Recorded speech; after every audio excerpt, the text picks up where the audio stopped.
10-11 വർഷം മുമ്പ് ഞാൻ ശുശ്രൂഷ തുടങ്ങുമ്പോൾ, അണക്കരയിൽ തുടങ്ങുമ്പോൾ ശരിക്കും എൻ്റെ കൂടെ ആരുമില്ലായിരുന്നു. പ്രസലോഷം ഞാനും ഒരു കുടുംബനാഥനും, ഞങ്ങൾ രണ്ടുപേരും, എനിക്കതേപോലെ സഹായത്തിന് ആരുമില്ലായിരുന്നു. അപ്പം അങ്ങനെ ഇറങ്ങിപ്പോകുമ്പോൾ എല്ലാവരോടും ചോദിക്കരുത് എന്താ ഇനി സംഭവിക്കാൻ പോകുന്നത്, what is going to happen എന്നൊക്കെ. ഞാൻ പറഞ്ഞു എനിക്കൊന്നും അറിയില്ല, ദൈവം വഴി നടത്തും, എനിക്ക് നല്ല വിശ്വാസം. പ്രസലോഷം എനിക്ക് 2 കാര്യമാണ് എൻ്റെ മനസ്സ്. എൻ്റെ ദൈവം എന്നെ തിരഞ്ഞെടുത്തതാണ്. ഈ പൗരോഹിത്യം ദൈവത്തിൻ്റെ തിരഞ്ഞെടുപ്പാണ്. പ്രസലോഷം ദൈവം വിളി കിട്ടിയ ഒരാളാണ്, അതുകൊണ്ട് ബാക്കി ദൈവം നോക്കും. പ്രസലോഷം എൻ്റെ അഭിമന്യ പിതാക്കന്മാരെന്നോട് പറയുമ്പോൾ സന്തോഷത്തോടെ ഞാനത് കേട്ടോടും. അപ്പോൾ എൻ്റെ പഴയ ഇടവക്കാരൊക്കെ എന്നോട് ചോദിക്കും, അച്ഛൻ എങ്ങനെയാണ് എൻ്റെ കാര്യങ്ങൾ കൊണ്ടുപോകാൻ പോകുന്നത്, ഞങ്ങളെന്തെങ്കിലും സഹായം തരണം. ഞാൻ പറഞ്ഞു ആരും ഒന്നും സഹായിക്കേണ്ട, മനുഷ്യൻ്റെ സഹായം കൊണ്ട് വലിയ കാര്യമൊന്നുമില്ല. പ്രസലോഷം കുഞ്ഞു കാര്യങ്ങളൊക്കെ നടക്കുകയുള്ളൂ മനുഷ്യൻ്റെ സഹായം കൊണ്ട്. പക്ഷെ ദൈവം സഹായിച്ചാൽ അത് കിട്ടിയതാണ്. പ്രസലോഷ് ദൈവത്തിന് അനുഗ്രഹം കിട്ടിയാൽ അത് കിട്ടിയത് തന്നെ അപ്പുറത്തേക്ക് മുകളിൽ സർവ്വ ഹല്ലേലൂയ ഹല്ലേലൂയ. മനുഷ്യനെ ആശ്രയിക്കാതെ ദൈവത്തിൽ മാത്രം ആശ്രയിച്ചു കൊണ്ടുപോയപ്പോഴാണ് എൻ്റെ ദൈവത്തിൻ്റെ കരം കണ്ടത്. പ്രസലോഷം അവിടെ ശുശ്രൂഷ തുടങ്ങി വളരെ പരിമിതമായ ഒരു തുടങ്ങുന്ന സാഹചര്യം, ഒന്നുമില്ലാത്ത സാഹചര്യത്തേക്ക് തുടങ്ങുമ്പോൾ വളരെ പ്രയാസങ്ങളും ബുദ്ധിമുട്ടുകളുടെ നടുവിലും. അപ്പം ഇങ്ങനെ തുടങ്ങുമ്പോൾ ശരിക്കും ഞാൻ ഓർമ്മിക്കുന്നുണ്ട്, ഈശോ ഞാൻ ഇതെങ്ങനെ കൊണ്ടുപോകും ഈശോ ചോദിക്കും. പ്രസലോഷം അപ്പോൾ ഇങ്ങനെ 2 ആഴ്ച കഴിഞ്ഞപ്പോൾ വലിയൊരു മിറക്കിളുണ്ടായി.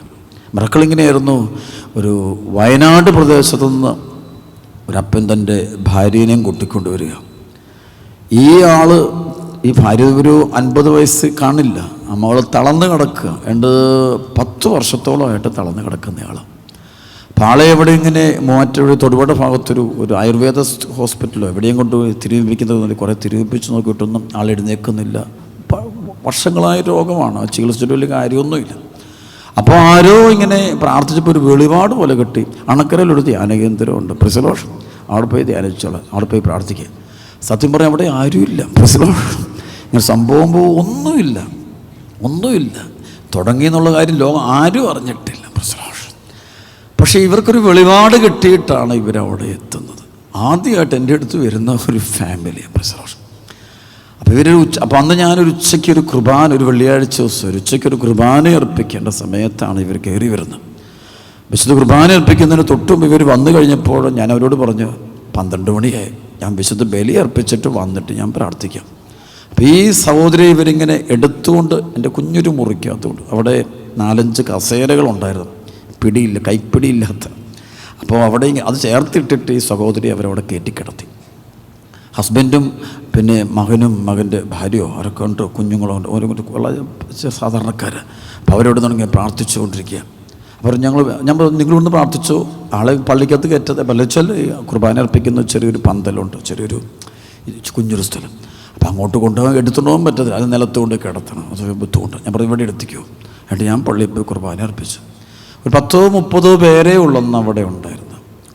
വിശുദ്ധ കുർബാന അർപ്പിച്ച ശേഷം ഞാൻ നേരെ എൻ്റെ മുറി വരുമ്പോൾ ഇവരിങ്ങനെ കിടപ്പുണ്ട്. അപ്പോൾ ഞാനാകെ എൻ്റെ ഈശോ ഇത് എന്നാ ചെയ്യും. പ്രസലോഷം അപ്പോൾ ഇത് എന്നാ ചെയ്യും ഉള്ളിലിങ്ങനെ പരിശുദ്ധമെന്ന് പറയാം, നീ അങ്ങ് പറ, ഈശോയുടെ നാമത്തിലങ്ങ് എഴുന്നേറ്റോ. പ്രസലോഷം അതങ്ങ് എഴുന്നേറ്റ് പൊക്കോളൊന്നേ, സംശയിക്കാതെ പറ, എന്നോട് ഇങ്ങനെ പറയാം. അപ്പോൾ ഞാൻ പറയണോ വേണോ വേണ്ടയോ. അപ്പോൾ അറിയാതെ ഞാനങ്ങ് പറയാം. അങ്ങനെയാണെങ്കിൽ ഈശോയുടെ നാമത്തിൽ ഞാൻ പറയുക, അങ്ങ് എഴുന്നേറ്റ് പോകാൻ പറയാം. പ്രസലോഷം ഈ സമയത്ത് ഈ ആളുടെ ദേഹത്തോടൊരു ഇലക്ട്രിക് പവർ കയറിപ്പോകുന്നത് പോലെ ശക്തി ഒഴുകുന്നത് ഞാൻ കാണുകയാണ്, എൻ്റെ കണ്ണുകൊണ്ട് കാണുകയാണ്. ആൾ പെട്ടെന്ന് കൈയും കാലും ബലം പ്രാപിച്ചു, ആൾ പെട്ടെന്ന് നിവർന്ന് ഇരുന്നു. അടുത്ത സെക്കൻഡിൽ ആളങ്ങ് എഴുന്നേറ്റു. പ്രസലോഷ് എൻ്റെ മുറിക്കകത്തോടെ നടക്കുക. അപ്പോൾ ഇദ്ദേഹത്തിൻ്റെ ഹസ്ബൻഡും മക്കളും കൂടെ ഒറ്റ കാറ് ചെയ്യാം, പേടിച്ചെല്ലാവരും കൊണ്ട് എന്താ സംഭവിക്കുന്നത് കണ്ടിട്ട്. അപ്പോൾ ഈ കരച്ച് കെട്ടുകൊണ്ട് നിലവിളി കെട്ടുകൊണ്ട് കുർബാനയ്ക്ക് വന്ന എൻ്റെ മുറിക്ക് വെളിയിൽ നിന്ന കുറച്ച് ആൾക്കാരുണ്ട്, 10-15 പേരും, അവരെല്ലാം കൊണ്ട് ഇടിച്ചകത്ത് കയറി. ഇടിച്ചകത്ത് കയറുമ്പം കാണുന്നത് തളർന്നു കൊണ്ടുവന്ന ആളെ കർത്താവ് എഴുന്നേൽപ്പിച്ച് നിർത്തിയിരിക്കുന്നതും കർത്താവിൻ്റെ മഹത്വം കൊടുത്തിരിക്കുന്നു. അപ്പോൾ എനിക്കൊരു കാര്യം മനസ്സിലായി, ജീവിതത്തിൽ കൂടെ വേണ്ടത് ദൈവം മാത്രം. ദൈവം കൂടെയില്ലാതെ വേറെ ആരും കൂടെ ഉണ്ടായിരുന്നെങ്കിലും ഡൊമിനിക്കച്ചൻ ഇവിടം വരെ എത്തില്ലായിരുന്നു. ഇവിടം വരെ എത്തിയത് ദൈവത്തിൻ്റെ കൂടെ നടക്കാൻ ഒരു കൃപ. അല്ല, ദൈവം ഞാൻ കൂടെ നടന്നെന്ന് ഞാൻ പറയില്ല, ദൈവം എൻ്റെ കൂടെ നടന്നെന്ന് ഞാൻ പറയുള്ളൂ. യോഹന്നാന്റെ സുവിശേഷം 21-ാമത്തെ അധ്യായത്തിൽ തുടങ്ങുന്നത് ഉത്ഥിതനായ ഈശോയിൽ നിന്ന് അകന്നു പോകുന്ന 7 അപ്പസ്തോലന്മാരുടെ ചരിത്രമാണ്. പത്രോസ് ഉൾപ്പെടുന്ന 7 അപ്പസ്തോലന്മാർ തിബേരിയൽ കടസ് അത് വായിച്ചു. ഇതിനു ശേഷം യേശു തിബേരിയസ് കടൽ തീരത്ത് വെച്ച് ശിഷ്യന്മാർക്ക് വീണ്ടും തന്നെ വെളിപ്പെടുത്തി. അവൻ വെളിപ്പെടുത്തിയത് ഇപ്രകാരമാണ്: ശിമയോൻ പത്രോസ്, ദിദീമോസ് എന്ന് വിളിക്കപ്പെടുന്ന തോമസ്, ഗലീലയിലെ കാനായിൽ നിന്നുള്ള നഥാനിയേലും, സെബദിയുടെ പുത്രന്മാർ എന്നിവരും വേറെ 2 ശിഷ്യന്മാരും ഒരുമിച്ചിരിക്കുകയായിരുന്നു. ശിമയോൻ പത്രോസ് പറഞ്ഞു, ഞാൻ മീൻ പിടിക്കാൻ പോവുകയാണ്. അവർ പറഞ്ഞു, ഞങ്ങളും നിന്നോട് കൂടെ വരുന്നു. അവർ പോയി വള്ളത്തിൽ കയറി. എന്നാൽ ആ രാത്രിയിൽ അവർക്ക് ഒന്നും കിട്ടിയില്ല. അവർക്ക് പറഞ്ഞേ ഹല്ലേലൂയ. പത്രോസ് വർഷങ്ങൾക്ക് മുമ്പ് ലൂക്കാസ് സുവിശേഷം 5:1-11 വരെയുള്ള വചനം വായിക്കുമ്പോൾ പത്രോസിൻ്റെ വല നിറച്ച് മത്സ്യം കിട്ടിക്കഴിഞ്ഞപ്പോൾ വള്ളവും വലയും എല്ലാം ഉപേക്ഷിച്ച് ഈശോയുടെ പിന്നാലെ പോയ അപ്പോസ്തലൻ ഇപ്പോഴാണ്ട് ഒരു പ്രതിസന്ധിയിലെത്തിയിരിക്കും. കാരണം ഈശോയുടെ മരണ ഉത്ഥാനം കഴിഞ്ഞു. ഈശോയെ കാണുന്നില്ല, ഈശോയെ കിട്ടുന്നില്ല, ഈശോയുടെ സാന്നിധ്യം കിട്ടുന്നില്ല. സർവ്വത്തെ പറഞ്ഞേ ഹല്ലേലൂയ. അപ്പം നിരാശനായിട്ട് ആ നിൽക്കുന്ന നിമിഷമാണ്, ദുഃഖമായി. അതോടെ അന്ന് വരെ അവർ മനസ്സിൽ കരുതി ഒരുപാട് സ്വപ്നങ്ങളുണ്ട്, അത് മുഴുവൻ തകർന്നു. കാരണം 3 വർഷം ഈശോയുടെ കൂടെ നടക്കുമ്പോൾ ഇവർ രാജാക്കന്മാരായിരുന്നു, എല്ലാം തികഞ്ഞവർ, ഉയർന്നു നിന്നവർ. പക്ഷേ ഇപ്പോൾ ഈശോയുടെ സാന്നിധ്യം ഇല്ല, അനാഥരായിട്ട് തീരുന്നൊരവസ്ഥയാണ്. അപ്പോൾ ആകെ തകർന്നു, വിശക്കുന്നുണ്ട്, ഭക്ഷണമില്ല, ബുദ്ധിമുട്ടുണ്ട്. അപ്പോസ്തലന്മാർ കൂടെയുള്ളത് പറഞ്ഞു, ഞാൻ മീൻ പിടിക്കാൻ പോവാ, പഴയ പണിക്ക് ഞാൻ പോവാ. സ്ഥലപ്പെടുത്തി പറഞ്ഞേ ഹല്ലേലൂയ. അന്ന് ഉടനെ വള്ളമെടുത്തുകൊണ്ട് നടുക്കടലിലേക്ക് പോവുകയാണ്, മത്സ്യബന്ധനത്തിനായിട്ട് പോവുകയാണ്. പത്രോസ് പോകുന്നു, കൂടെ ശിഷ്യന്മാർ മറ്റുള്ളവർ കൂടെ പോവുക. പക്ഷെ ആ രാത്രി മുഴുവൻ അധ്വാനിച്ചിട്ട് ഒന്നും കിട്ടിയില്ല. അത് അവിടെ ഒരു കുറവുണ്ട്, കിട്ടാത്തതിൻ്റെ കാരണം ഈശോ കൂടെയില്ലാത്ത യാത്രകളാണ്. ഈശോ ഇല്ലാതെ കടലിൽ പോയാൽ അത് നഷ്ടമായിട്ട് തരും.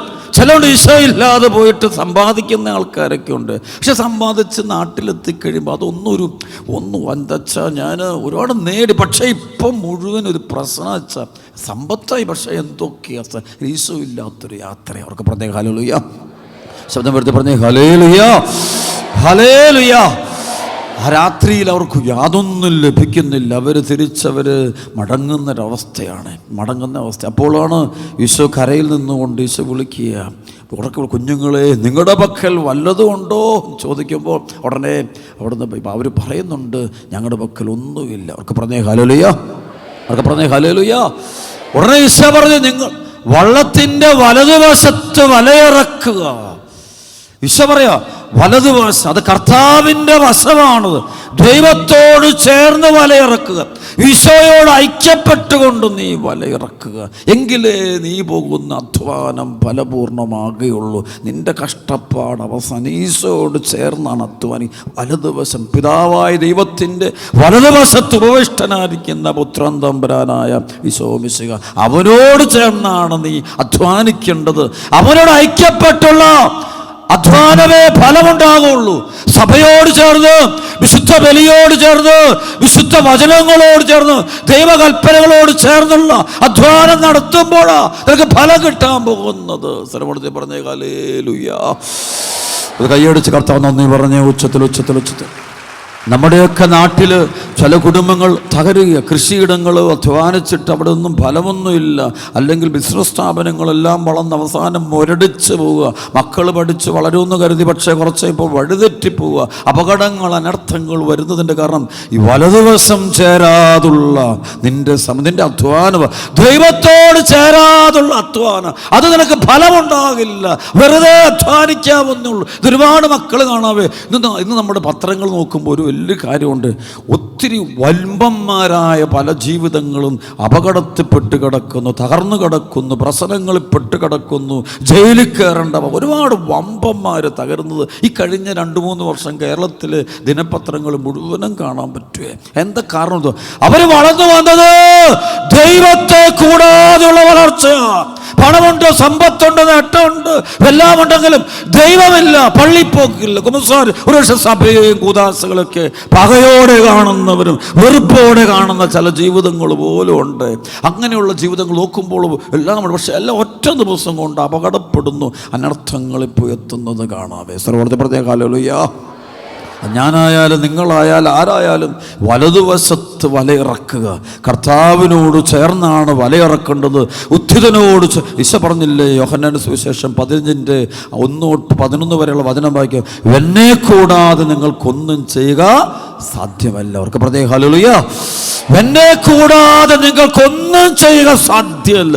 ഈശോ കൂടെ ഇല്ലാത്തുള്ള അധ്വാനങ്ങൾ ഭയങ്കര കഷ്ടപ്പാടാണ്. രാത്രിയും പകലും കിടന്ന് കഷ്ടപ്പെടും, പക്ഷെ ഫലമൊന്നുമില്ല. ഒരുപാട് അധ്വാനിക്കും, ഫലമൊന്നുമില്ല. ഒരുപാട് പഠിക്കും, പക്ഷേ ഫലമൊന്നുമില്ല. സർവ്വത്തെ പറഞ്ഞ ഹല്ലേലൂയ. Hallelujah, hallelujah. കൈയടിച്ച് കർത്താവ് നന്ദി പറഞ്ഞ ഉച്ചത്തിൽ കൈയടിച്ച് പോരാ. ആമേൻ. ഇന്ന് ഈ കൺവെൻഷൻ കഴിഞ്ഞ് പോകുമ്പോൾ ഈ കർത്താവിനെ കൂട്ടത്തിൽ കൊണ്ടുപോകണം. നിന്റെ ജീവിതത്തിൽ ദൈവത്തെ വിളിച്ചുകൊണ്ട് ജോലികൾ ചെയ്യണം. ദൈവത്തെ ഐക്യപ്പെട്ട് തിരുവചനത്തോട് 100% വിധേയപ്പെട്ട് എളിമപ്പെട്ട് തിരുസഭയോട് അധികാരത്തോടൊക്കെ വിധേയപ്പെട്ടുകൊണ്ട് നീ മുന്നോട്ട് പോവുക. അപ്പോൾ കാണാം നീ കുറച്ച് അധ്വാനിച്ചാൽ മതി, ഒരുപാട് ഫലം കിട്ടുന്നത് കാണാം. അല്പനേരം അധ്വാനിച്ചാൽ ഒത്തിരി അനുഗ്രഹം. എൻ്റെ ജീവിതത്തിൽ ഞാൻ അങ്ങനെ അനുഭവത്തിൽ വന്ന 1995 പരിശുദ്ധാത്മാവിൻ്റെ അഭിഷേകം കിട്ടിയ ഒരു പ്രത്യേക അനുഗ്രഹം. സർവ്വത്തെ പ്രത്യേക ഹല്ലേലൂയ. എൻ്റെ കൂടെയുള്ള പല ആളുകളും മണിക്കൂറുകളും ദിവസങ്ങളും കഷ്ടപ്പെട്ടാണ് ഒരു പരീക്ഷ എഴുതി ജയിക്കുന്നത് എങ്കിലും എനിക്ക് എൻ്റെ ആവശ്യം വരാറില്ലായിരുന്നു. ഞാൻ കൂടുതൽ നേരവും ബൈബിള് വായിക്കുന്നു, തപസ് ക്രിയകളൊക്കെ തമ്പുരാൻ പറയുന്ന പോലൊക്കെ ചെയ്യുന്നു. അങ്ങനെ കൂടുതൽ സമയവും ഞാൻ അതിനു വേണ്ടി ചെലവഴിച്ചിട്ട് സത്യം പറഞ്ഞ് കുറച്ച് സമയം മാത്രമേ പഠന കാര്യങ്ങൾക്കായിട്ട് കൊടുക്കാറുള്ളൂ. പക്ഷെ ഒരു പ്രത്യേകത, മാർക്ക് വരുമ്പം എനിക്കായിരിക്കും ഏറ്റവും കൂടുതൽ മാർക്ക്. എനിക്കായിരിക്കും ഏറ്റവും കൂടുതൽ മാർക്ക്. ചിലപ്പോൾ ഒരു സബ്ജക്റ്റൊക്കെ 3-4-5 മണിക്കൂറുണ്ടൊക്കെ ഞാൻ മുഴുവൻ തീർത്ത് പെട്ടെന്ന് വായിക്കുന്നു. വന്നപ്പോഴേ മനസ്സിലിരിക്കുന്നു. കുറച്ച് അധ്വാനിച്ചാൽ മതി, ഒത്തിരി ഫലം കിട്ടുന്നൊരു അനുഭവം കിട്ടാറുണ്ട്. സർവ്വത്തെ പറഞ്ഞ ഹല്ലേലൂയ. സർവ്വത്തെ പറഞ്ഞ ഹല്ലേലൂയ. കാരണം കർത്താവ് കൂടെ ഉണ്ടെങ്കിൽ അധ്വാനം എളുപ്പം. ബൈബിൾ പറയുന്ന പോലെ കർത്താവ് ഭവനം പണിയുന്നെങ്കിൽ പണിക്കാരുടെ അധ്വാനം സർവ്വത്തെ പറഞ്ഞ നിഷ്ഫലമാകില്ല. സർവ്വത്തെ പറഞ്ഞ ഹല്ലേലൂയ. കർത്താവ് ഭവനം കാക്കുന്നില്ലെങ്കിൽ കാവൽക്കാൽ ഉണർന്നിരുന്നിട്ട് കാര്യമില്ല. കർത്താവ് ഭവനം പണിയുന്നില്ലെങ്കിൽ പണിക്കാർ അധ്വാനം ഒരു ഫലവും ഒരു കാര്യം. കർത്താവ് കൂടെ, ഈശോ കൂടെ. അതുകൊണ്ട് ഈ യാത്രയിൽ ഈശോ നീ ഒന്ന് നോക്കിയാൽ മതി. ഒറ്റ നിമിഷം നീ നിന്നോട് എൻ്റെ കൂടെ കർത്താവിൻ്റെ സാന്നിധ്യം വെളിപ്പെടുന്നുണ്ടോ? എൻ്റെ യാത്രയിൽ എൻ്റെ കൂടെ കർത്താവുണ്ടോ? ഞാൻ വാഹനത്തിൽ പോകുമ്പോൾ, ഞാൻ വീട്ടിലിരിക്കുമ്പോൾ, ഞാൻ എൻ്റെ മക്കളെ വളർത്തുമ്പോൾ, ഞാൻ ജോലി ചെയ്യുമ്പോൾ, കടലിൽ അധ്വാനിക്കാൻ പോകുമ്പോൾ, ബിസിനസ് മേഖലയിൽ പോകുമ്പോൾ, കൃഷിയിടങ്ങളിൽ പോകുമ്പോൾ, ഞാൻ അധ്വാനിക്കുന്ന ഞാൻ മക്കൾക്ക് ഭക്ഷണമുണ്ടാക്കുമ്പോൾ, അടുക്കളയിൽ എൻ്റെ കർത്താവിൻ്റെ സാന്നിധ്യമുണ്ടോ? എൻ്റെ വീട്ടിലെല്ലാ മുറിയിലും കർത്താവിന് വരാൻ പറ്റും. അവിടെ കർത്താവിന് ഇഷ്ടമില്ലാത്ത എന്തെങ്കിലും ഇരിപ്പുണ്ടോ? എൻ്റെ ഹൃദയത്തിൻ്റെ എല്ലാ അക്കൗണ്ടുകളും കർത്താവിന് കയറാം. അവിടെ ഒന്നും കർത്താവിന് ഇഷ്ടമില്ലാത്തൊന്നും ഇരിപ്പില്ലെന്ന് നിനക്ക് ധൈര്യപൂർവ്വം പറയാൻ പറ്റുമോ? കർത്താവിനെ കൂട്ടത്തിൽ കൊണ്ട് അത് മാത്രം നടത്തിയാൽ മതി. ഈശോ കൂടെ. അവിടെ അച്ഛൻ ഇവിടെ എത്തുമ്പോൾ ഒന്നുമില്ല. സത്യത്തിൽ ഞാനിവിടെ എനിക്ക് ദൈവത്തിന് ഞാൻ ചിലപ്പോൾ ദൈവമേ എങ്ങനെ ഇവിടം വരെ എത്തി എനിക്കറിയില്ല. എല്ലാം ദൈവം പ്രവർത്തിച്ചു എന്ന് മാത്രം. അവർക്ക് പ്രത്യേക ഹല്ലേലൂയ.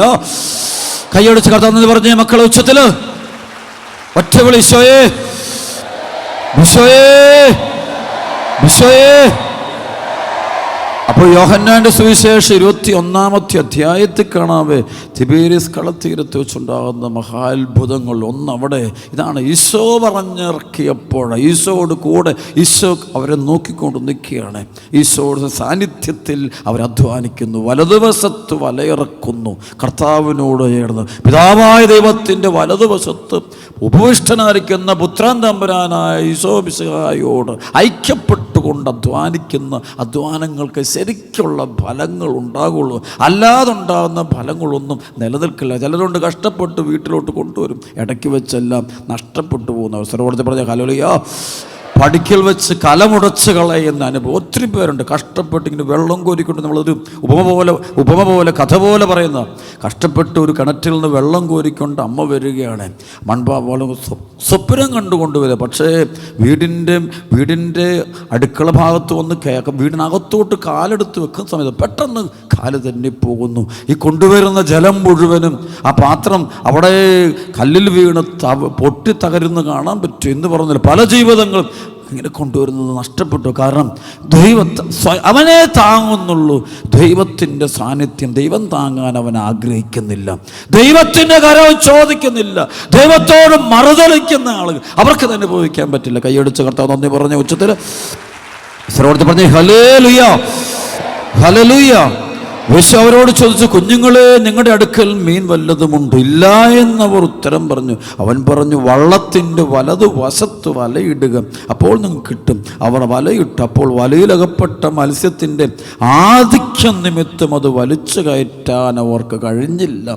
ഇത് വർദ്ധിപ്പിച്ചു തരുന്ന ദൈവമാണ് മക്കളെ. 5 അപ്പം 5000 പേർക്ക് വർദ്ധിപ്പിക്കും ദൈവമാണ് മക്കളെ. ആ ദൈവത്തിൻ്റെ കരങ്ങളിൽ കൊടുത്താൽ, ഈശോയുടെ കൈകളിൽ നിങ്ങളുടെ പ്രശ്നങ്ങൾ, നിങ്ങളുടെ ആവശ്യങ്ങൾ കാഴ്ചവെച്ച് അവിടെ ആ കരങ്ങളോട് പിടിച്ച് നടക്കണം. കർത്താവിൻ്റെ കൈ പിടിച്ച് നടക്കണം.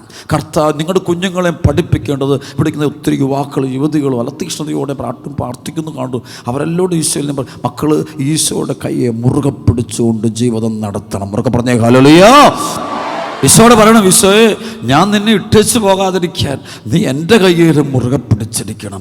ഞാൻ നിൻ്റെ കയ്യിൽ നിന്നിട്ട് നീ എൻ്റെ കയ്യിൽ മുറുകെ. അങ്ങനൊരു ആത്മബന്ധം ഉണ്ടാകണം. എനിക്ക് ദൈവം തന്ന വലിയൊരു അനുഗ്രഹം. ചെറുപ്പത്തിൽ തന്നെ ശരിക്കും പറഞ്ഞാൽ 7-8 വയസ്സ് പ്രായമുള്ളപ്പോൾ തന്നെ എൻ്റെ ദേവാലയത്തോട് വലിയ ബന്ധം. എനിക്ക് ഈശോയോട് ഭയങ്കര ഇഷ്ടമായിരുന്നു. ഞാൻ സ്കൂളിലൊക്കെ പോയിട്ട് വന്നു കഴിഞ്ഞാൽ തനിച്ചു പോയിരുന്ന് ഞങ്ങൾ പ്രാർത്ഥിക്കുമായിരുന്നു. അപ്പോൾ ഞാൻ കാഞ്ഞിരപ്പള്ളിക്കാരനാണ്. അപ്പോൾ ആ പ്രദേശത്ത് ഞങ്ങൾക്ക് ഈ റബ്ബർ തോട്ടങ്ങൾ, അപ്പോൾ അവിടെയൊക്കെ ഇപ്പോൾ തനിച്ചിരുന്ന് ഞങ്ങൾ പ്രാർത്ഥിക്കുന്നുണ്ട്. എനിക്ക് ഈശോയുടെ വലിയൊരു ബന്ധമായിരുന്നു. അത് സെമിനാരിൽ പോകുന്നതിന് മുമ്പ് തന്നെ I had A strong relationship, intimacy with Jesus of നാസറത്ത്. ഈശോയുടെ ഒരു ബന്ധമുണ്ടായിരുന്നു. അപ്പോൾ ഈ ബന്ധം എനിക്കത് വലിയ ആനന്ദമായിരുന്നു, എനിക്കൊരു ആഹ്ലാദമായിരുന്നു. അപ്പോൾ എനിക്ക് ജീവിതത്തിൽ പ്രശ്നങ്ങൾ വന്നതിന് ഓടിപ്പോകുന്നത് എൻ്റെ കർത്താവ് ആ ഒരു കൂട്ടായ്മ, ഈശോ കൂടെ വരിക. വേറെ ആര് എത്ര കഴിവുള്ളവനും പ്രാഗൽഭ്യമുള്ളവനും ബുദ്ധിമാന്മാരും ധനവാന്മാർ എന്തെല്ലാം പേരും പെരുമയുള്ളവരൊന്നും കൂടെ നിന്നിട്ട് വലിയ കാര്യമൊന്നും ഞാൻ കാണാറില്ല. കാരണം ദൈവം കൂടെ ഉണ്ട്. അത് ദൈവം വളർത്തുവേ. ചില ജീവിതങ്ങളെ ദൈവം തന്നെ വളർത്തും. പ്രസലോഷ്, നിങ്ങളുടെ ജീവിതം കർത്താവിന് വിട്ടുകൊടുത്തേ. ഇന്നു മുതൽ ദൈവം നിൻ്റെ കുടുംബത്തെ, നിൻ്റെ ജീവിതത്തെ വളർത്തട്ടെ എന്ന് ഞാൻ ആത്മാർത്ഥമായിട്ട് പ്രാർത്ഥിക്കുക. കൈയടിച്ച് കർത്താവിന് ഒറ്റ വിളിച്ചോയേ. ഹല്ലേലൂയാ, ഹല്ലേലൂയാ, ഹല്ലേലൂയാ. ലോകത്തിൻ്റെ ചില സുഖങ്ങളോട് ചെറുപ്പം മുതലേ കർത്താവ് എന്നെ മാറ്റി നിർത്തും. ലോകസുഖങ്ങളോട് മാറി നിൽക്കാൻ പറയും. അതിൻ്റെ മാതാപിതാക്കളൊക്കെ എനിക്ക് നന്നായിട്ട് കാണിച്ചു തരുമായിരുന്നു. ശരിക്കും എന്നെ ഈശോയുടെ സാന്നിധ്യം പഠിപ്പിച്ചത് എൻ്റെ അമ്മ പള്ളിയിൽ ഇങ്ങനെ പോയി പ്രാർത്ഥിക്കും. അപ്പോൾ ഞാൻ കുഞ്ഞുനാൾ എന്നെ കൊണ്ടുപോകും, വളരെ കുട്ടിയായിരിക്കുമ്പോഴേ. അപ്പോൾ കുർബാനയുടെ മുമ്പിൽ കൊണ്ടുപോയി നിർത്തിയിട്ട് ഇങ്ങനെ ആരാധനയൊക്കെ പങ്കെടുക്കും. അമ്മ ഭയങ്കര ഈശോയോട് ഭയങ്കര ആത്മബന്ധമാണ്. അമ്മയ്ക്ക് ഭയങ്കര ഈശോ എന്ന് വെച്ചാൽ അപ്പുറത്തേക്കൊന്നും ഞങ്ങളെക്കാളൊക്കെ അമ്മയ്ക്ക് ഇഷ്ടം ഈശോയാണ്. പ്രസലോഷ്, ആ ഒരു ബന്ധം കാണാം, ആഴമുള്ള ബന്ധം. അതിനകത്ത് വേറെ കലർപ്പൊന്നുമില്ല, കള്ളത്തരങ്ങളൊന്നുമില്ല. നോയമ്പ് കാലമൊക്കെ വരുമ്പോൾ കർശനമായ നോയമ്പും താമസ ജീവിതവും നടത്തും. അത് ഞങ്ങളുടെ ഒരു പാരമ്പര്യം എന്ന പോലെ നടത്തുന്നതാണ്. അപ്പോൾ ആ ദൈവവുമായിട്ടുള്ള ബന്ധം. അപ്പോൾ എന്നെ കൊണ്ട് പോയിട്ട് പറയും, മോനെ ആണ്ട് ഈശോ ഇരിക്കുന്നെന്ന് പറഞ്ഞ് ദിവ്യകാരത്തിലേക്ക് കഴിച്ചു കൊണ്ടിക്കാണിക്കും. എന്നിട്ട് അമ്മ ഇങ്ങനെ ഈശോ സംസാരിച്ചുകൊണ്ടിരിക്കും. ഞാനിടയ്ക്ക് നോക്കുമ്പോൾ അവിടെ ഈശോയൊന്നും കാണാനൊന്നുമില്ല. പ്രസലോഷ്, അവിടെ നോക്കുമ്പോൾ അവിടെ സ്വർണ്ണം പോലത്തെ എന്തൊരു സാധനം അവിടെ ഇരിപ്പുണ്ട്, അല്ലാതെ അവിടെ ഈശോ ഒന്നും. ഞാൻ ഇടയ്ക്കിടയ്ക്കെല്ലാം നോക്കും കുഞ്ഞുനാളിൽ. അപ്പോഴവരൊന്നും ഈശോ ഒന്നും കാണാനില്ല. അവസാനം ഞാൻ നോക്കി, എവിടെ ഈശോ വന്നില്ലല്ലോ, കണ്ടില്ലല്ലോ. അപ്പോൾ ഞാൻ അമ്മയുടെ കണ്ണിലേക്ക് നോക്കി. അമ്മയുടെ കണ്ണ് കൊടുക്കുമ്പോൾ അമ്മയുടെ കണ്ണ് കൃത്യം ഈ തിരുവോസ്തിക്കകത്തേക്ക് തറച്ചിരിക്കുക. പ്രസലോഷ്, വേറെ എവിടെയൊന്നുമില്ല, ഇരിക്കുക കറക്റ്റാണ്. നമ്മൾ കുലുക്കിയാലൊന്നും അമ്മ കുലുങ്ങില്ല. പ്രസലോഷ്, നമ്മൾ ഇളക്കിയാലൊന്നും അമ്മ ഇളകില്ല. അമ്മയുടെ കണ്ണ അവർ വലിയ വർത്തമാനോ. അമ്മ എന്തൊക്കെയോ അങ്ങോട്ട് പറഞ്ഞു ഇങ്ങോട്ട് പറയുന്നുണ്ട്. അപ്പോൾ ഞാനും പതുക്കെ, അതാണ് ഈശോ, അവിടെയാണ് ഈശോ ഇരിക്കുന്നതെന്ന് എൻ്റെ ആത്മാവിലങ്ങ് വേര് പിടിച്ച്.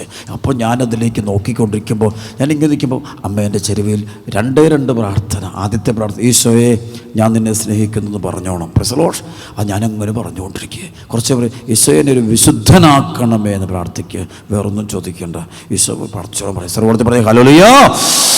ഇത് മാത്രം. പിന്നെ അവരെന്തൊരു ബന്ധമാണെന്നറിയുക. വീട്ടിൽ ഞാൻ കാണും, എൻ്റെ അമ്മ എപ്പോഴും പ്രയറും എല്ലാ ജോലികളും, ഒരുപാട് ജോലികൾ കാണുവേ. അപ്പോൾ അതെല്ലാം ചെയ്യുന്നതിനിടയിൽ കൂടെ ഈശോ ഈശോയെ ഈശോ, അല്ലാതെ വേറൊരു കാര്യത്തിലേക്ക് പോകത്തില്ല.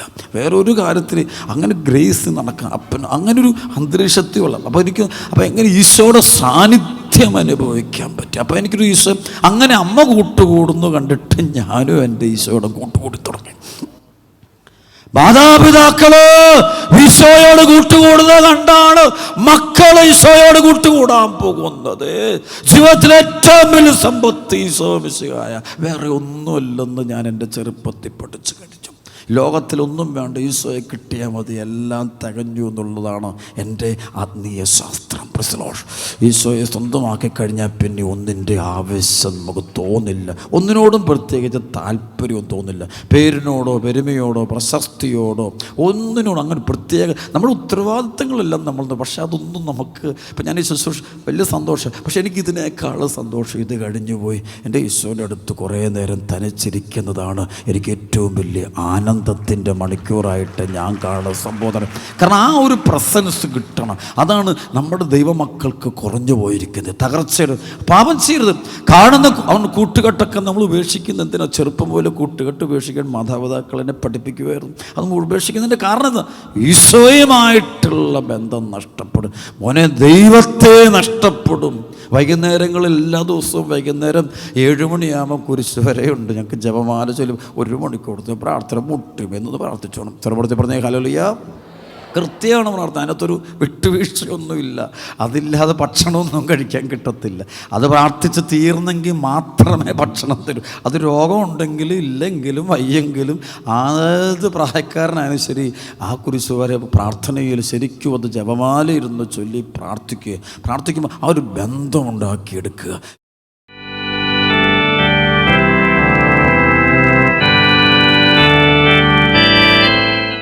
ആരാധിക്കുന്നു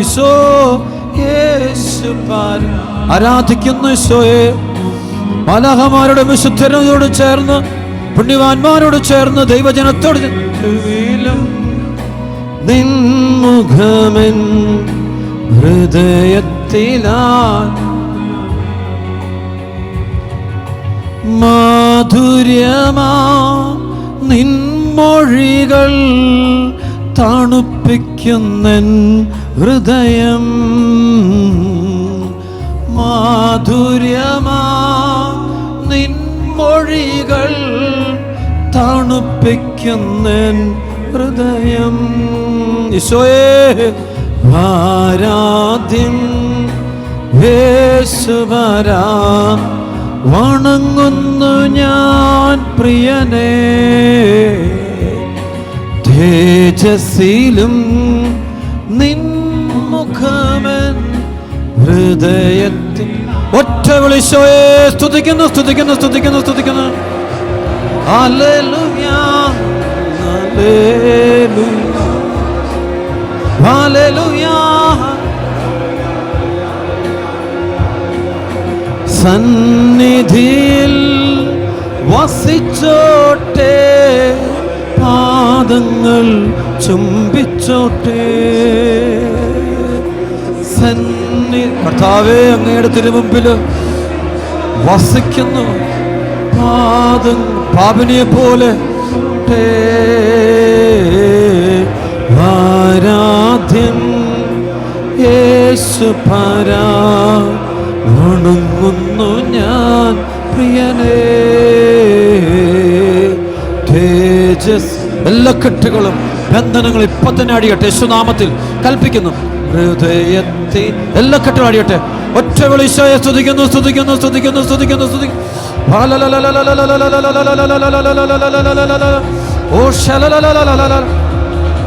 ദേശത്തിന്റെ മേൽ, കുടുംബങ്ങളുടെ മേൽ, ഓരോ മക്കളുടെ മേലുള്ള അന്ധകാരം മാറട്ടെ, പ്രകാശമുണ്ടാകട്ടെ. അഭിഷേകത്തോടെ സ്തുതിക്കുന്നു.